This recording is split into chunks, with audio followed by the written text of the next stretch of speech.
YouTube? Não pode enquanto estiver a transmitir ao vivo.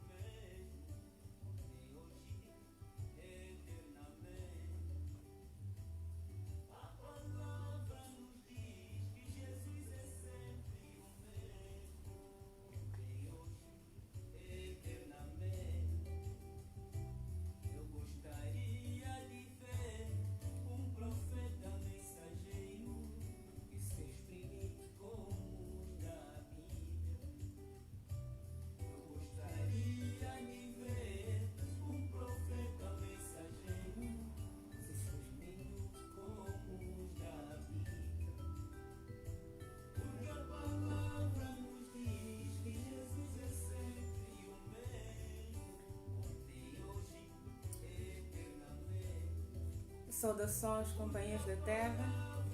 Estamos nesta transmissão ao vivo com aqui meu irmão Francisco Kempo, com um tema que é: não há salvação fora do profeta Cacu Felipe, da mensagem do profeta Cacu Felipe.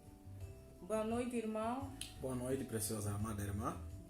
Amém. Irmão, trago aqui este tema, no qual já vou passar a perguntar, colocar uma pergunta aqui muito simples. Qual é a prova de Deus numa geração? Ok. Muito obrigado pela presença e também obrigado a todos que estão vendo esse vídeo. Sobre a questão que me foi colocada, qual é a prova de Deus numa geração? A Bíblia para mim seria que um exame já feito e fácil de se copiar. Na Bíblia, Deus só tem uma forma de examinar as pessoas. E Ele examina as pessoas por meio de um homem, ou seja, um profeta. Nunca houve na Bíblia uma salvação ou um teste de Deus fora de um profeta mensageiro. E de geração em geração, Deus examina as pessoas enviando-lhes um profeta que, se for a perceber, no tempo de Jesus Cristo havia várias igrejas. Havia os fariseus, saduceus, zelotes, cada um estava na sua igreja. Qual foi a prova de Deus? Ele enviou-lhes um homem que não era fariseu, não era saduceu, não era zelote, não estava nas igrejas. E a prova qual era? Era crer em Jesus. Por mais que eles adoravam um Deus, eu não sei que Deus era aquele que adoravam lá nas igrejas, a prova era crer em Jesus Cristo como um enviado. Você vê? E também quando Paulo veio, a Bíblia diz que Paulo também era prova no seu tempo, onde que todos deviam crer em Paulo como um enviado daquela geração. Então a resposta dessa questão é que de geração em geração, Deus dá-nos o teste, um e único, que devemos crer num profeta que Ele mesmo irá nos enviar. Obrigada. Resposta exaustiva. Dá para esclarecer algumas dúvidas. Então esta resposta já suscitou uma outra. Como é que Deus salva através da Bíblia? Ok. Muito obrigado. Eu acho que para essa pergunta eu vou ler convosco aqui o livro de Samuel. 1 Samuel 8:7, a palavra de Deus diz o seguinte: E o Senhor disse a Samuel, ouve a voz do povo em tudo que ele te dizem, porque eles não te rejeitam, mas a mim me rejeitam, para que eu não renasce sobre eles. Em 1 Samuel 8:7, quando o povo estava rebelando-se contra Deus, aqui a Bíblia diz que eles estavam rebelando-se contra... Eles pensavam que estavam negando a Samuel. Mas aqui Deus diz que eles não estão rejeitando a Samuel, mas rejeitam a próprio Deus. O povo conseguia ver o profeta Samuel e diziam que ele não era aquilo que ele dizia ser, que era o profeta daquela geração. O povo rejeitava o profeta Samuel, alegando que não era Deus. Mas Deus diz o que é aqui? Que quando recusaram a Samuel, também recusavam o próprio Criador. Então, como que Deus salva na Bíblia? Deus sempre foi tão bom, tão misericordioso em não escapar ao Amós 3:7. O Amós 3:7 diz que por meio de um profeta vivo, ou por meio de um profeta, Deus revela seus segredos.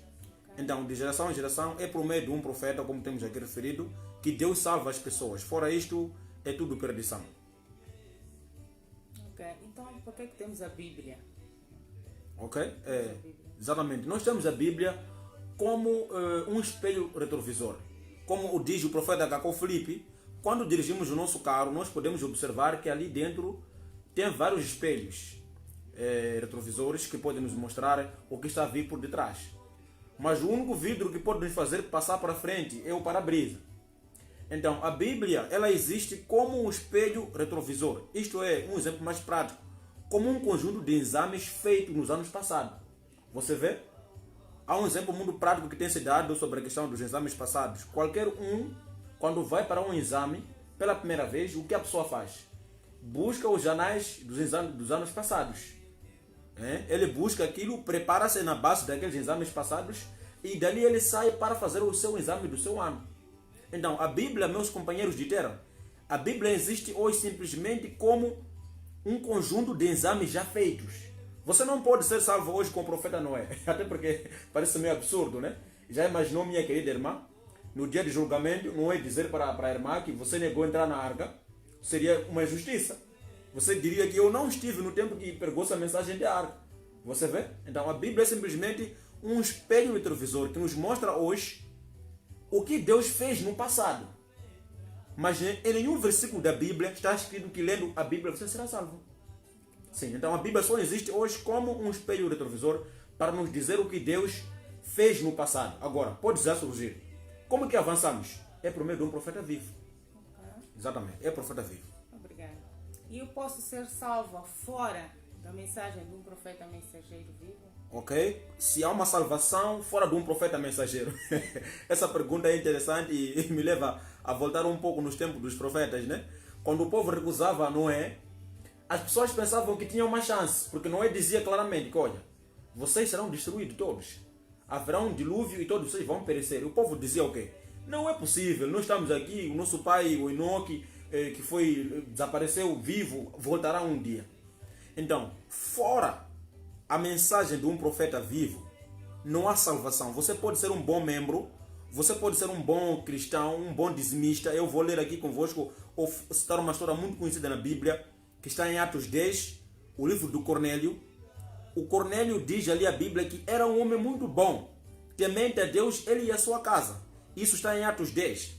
Mas quando o anjo veio visitar a Cornélio, o anjo não veio dizer para Cornélio, parabéns porque você dá dízimo, parabéns porque você ora muito. Não.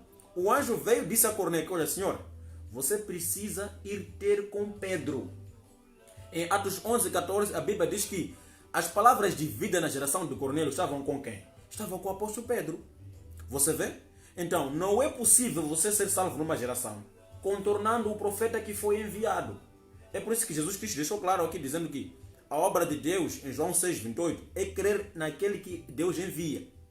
Então, fora a mensagem de um profeta ou por outra, tentando resumir para os companheiros de terra, se Cacó Filipe é mesmo profeta mensageiro e a Bíblia confirma seu ministério, isso implica vos dizer claramente que fora a sua mensagem, você pode ser um bom católico, não será salvo, pode ser um bom adventista, não será salvo, pode ser um bom branhamista, não será salvo. Mas por quê? Porque você recusa-se a crer naquele que Deus envia. Por exemplo, uma parte que Paulo diz aqui, que muitos não sabem, Paulo na sua geração, ele diz que ele, Paulo, é filho de Deus, não Jesus. Lendo Gálatas 1, 15, 16, a Bíblia diz assim, mas quando Deus me separou do ventre da minha mãe e me chamou pela sua graça, teve o prazer de revelar em mim seu filho, para que eu anunciasse com boas novas entre as nações. Imediatamente não tomei conselho de carne ou de sangue. Você vê? Paulo aqui diz em Gálatas 1, 15 e 16 que ele, Paulo, é o filho de Deus na sua geração. Você vê? Não Jesus Cristo, não Paulo, não Pedro, mas o próprio Paulo, além de ter dito em Atos 13, 47, que ele, Paulo, também é a luz do mundo. O mesmo Paulo nos diz aqui que ele, Paulo, é filho de Deus na sua geração. Então, não é possível que alguém recuse a mensagem de um profeta vivo e seja salvo, porque se um profeta vem para a terra, não há verdade excepto com ele. Você pode ir em todos os cantos, mas a verdade que salva está com o profeta que Deus enviar. É esclarecedor também. Então, está com isto a querer dizer que nesta geração, porque temos o profeta Cacó Filipe, ele é o único meio de salvação, é isto? Exatamente. Quando se manda um profeta em Israel, vocês podem ver claramente que o povo era muito cuidadoso. Quando veio o Senhor Jesus Cristo, o povo procurou primeiramente o profeta João Batista, porque ele pregava e batizava. Então eles perguntaram a João Batista: quem és tu, Senhor? Quem és tu? Por que eles perguntavam aquilo? Eles sabiam que recusar um profeta é recusar a Deus. Quando que eles souberam isso? Souberam isso a partir do profeta Samuel. Quando Deus enviou o profeta Samuel, o povo passou a ter noção de que recusar um profeta é recusar Deus ele mesmo. Então, sendo assim, o povo sempre ficou preocupado em querer saber se alguém falasse de Deus, por que ele se diz que é profeta? Você vê? O povo ficava sempre preocupado em querer perceber se este homem que prega a mensagem é profeta ou não. Por quê? Porque o povo já tinha noção de que negar um profeta é negar a salvação. Então, no tempo dos profetas da Bíblia, nós encontramos claramente ali a Bíblia dizendo que o povo foi perguntar ao profeta João Batista: quem és tu, Senhor? Com medo de receber, por exemplo, a punição de Deus, negando aquele que ele envia. Você vê? Então, Deus sempre vai nos enviar um profeta, e a obra de Deus na nossa geração, ou naquela geração, vai ser nós crermos naquele que Deus for a enviar. Então, para esta resposta, ou para essa pergunta, não é possível. Você pode ser um bom cristão, mas se você contorna, porque há uma parte que as pessoas não têm entendido, em Mateus 4, Jesus disse o quê? O que salva é a palavra de Deus que sai na boca de Deus. Vejam o verbo como está. Está muito simples. Não é a palavra que saiu, não é a palavra que sairá, mas é a palavra que sai, isto é, no presente do indicativo. Então, o que salva a pessoa numa geração tem que ser a palavra de Deus que sai no presente do indicativo. Você vê? Não o que Deus diz no tempo de Noé, porque no tempo de Noé era para fazermos marca, mas hoje vamos construir arca para fazermos o quê?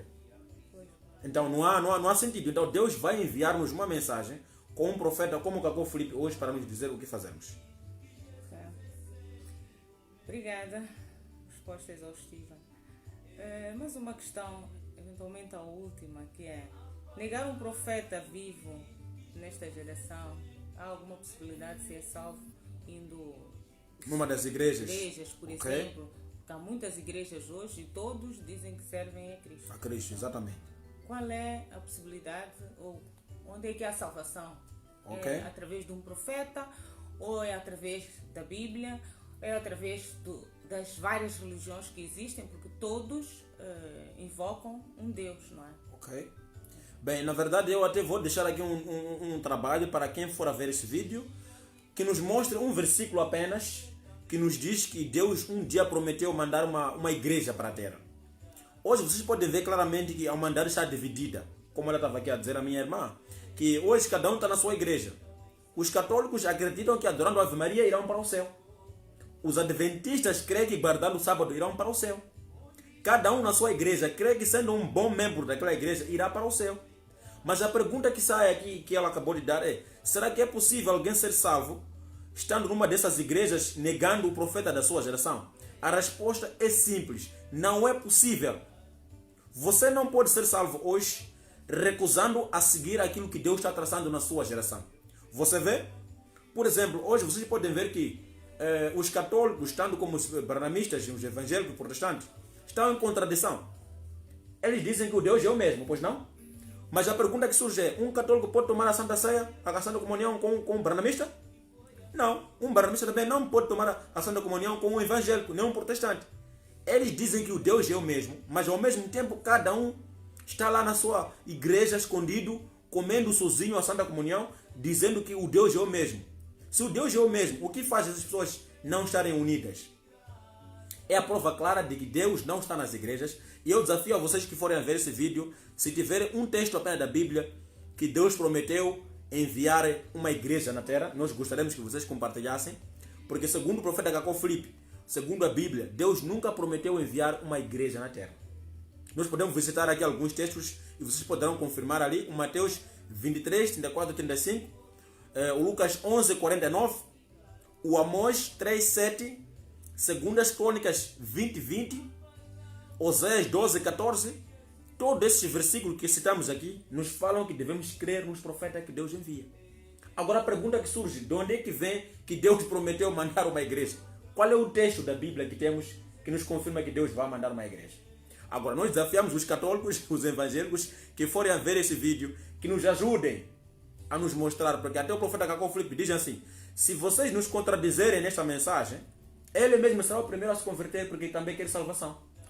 Então aqui não é questão de orgulho, mas é questão de salvação. Se vocês conhecem um texto da Bíblia que nos dizem que diz que Deus irá salvar por meio de uma igreja, façam-nos um favor de nos apresentarmos. Estamos aqui para responder essas coisas, porque também queremos salvação. Mas nós vos garantimos que, negando o profeta que Deus envia hoje, você pode ser um bom católico, pode ser um bom adventista, barnamista. A certeza é que você irá para o inferno negando aquilo que Deus está fazendo hoje. É um pouco disto. Obrigada. Mas uma questão, agora fiquei mesmo assim um bocadinho mesmo equivocada com o aspecto, que explicou muito bem sobre a Bíblia, sobre os profetas, entendi muito bem. Agora, eu quero perceber, se estamos a dizer que Deus vai nos salvar unicamente através da mensagem do profeta Cacau Filipe, então, por que existem igrejas? Ok. Nós temos igrejas. Para que existem igrejas? Para que servem as igrejas? Ok. Porque o diabo, meus senhores e minhas senhoras, companheiros de terra, o diabo é astuto. Vocês podem perceber na Bíblia que Deus, cada vez que ele foi operando o seu plano da redenção, o diabo interviu. Você vê? No tempo do profeta Jonas, quando Deus quis que Jonas fosse pregar uma mensagem de salvação, o que aconteceu? O diabo entrou em Jonas, tentou fazer com que Jonas não cumprisse aquela missão. Então, as igrejas hoje estão na terra como armadilhas do diabo para seduzir a humanidade. Mas eu gosto de Mateus 24, que muitos têm invocado para dizer que haverá falsos profetas. A Bíblia é clara dizendo que o diabo enganaria, se possível, os escolhidos. A expressão é muito clara. Se fosse possível, o diabo enganaria os escolhidos. Para dizer que não é o quê? Não é possível que o diabo engane um escolhido. Então, as igrejas existem hoje como um teatro, como uma armadilha do diabo, para fazer com que aqueles que não têm um nome no livro da vida, segundo a própria Bíblia, diz ali o livro de Revelação, que é Apocalipse, que serão enganados todos aqueles que não têm um nome no livro da vida. Então, as igrejas católicas, evangélicas, protestantes, barnamistas, muçulmanos, budistas, hinduístas, todas as igrejas hoje existem simplesmente como armadilhas do diabo para seduzir as pessoas. Você vê? Porque se você for a perguntar a um católico onde é que Deus prometeu enviar uma religião católica, ele não vai te responder. Então, as igrejas hoje são armadilhas do diabo conduzindo almas inocentes para o inferno. E você que é membro de uma igreja, aproveite e ouvir agora que Deus está muito irado com as igrejas. Deus não fica feliz lá no céu quando ouve alguém dizendo: eu sou católico, eu sou evangélico, eu sou protestante. Deus está ouvindo que você é um filho rebelde que recusa aplicar o João 6,28 na sua vida. Que o João 6,28 o quê? Crê naquele que Deus enviar na sua geração. Muito obrigada, irmão Francisco. Penso que a explicação foi exaustiva. Espero que os companheiros da Terra tenham conseguido tomar nota de facto dos versículos que foram aqui citados, para perceber que de facto Deus salva através de um profeta mensageiro. E nesta geração, querendo ou não, o profeta que Deus enviou é o profeta Cacau Filipe. Portanto, visite o site, né, que é www.filipecacau.org, ok? Baixe o aplicativo no seu telemóvel, Android ou iPhone, não é? E lá tem o livro do profeta Cacau Filipe, que é riquíssimo no que concerne aquilo que a gente deve fazer para a salvação e merecedores da vida eterna, sem mancha e sem ruga. Amém. Amém. Fiquem bem, até o próximo vídeo.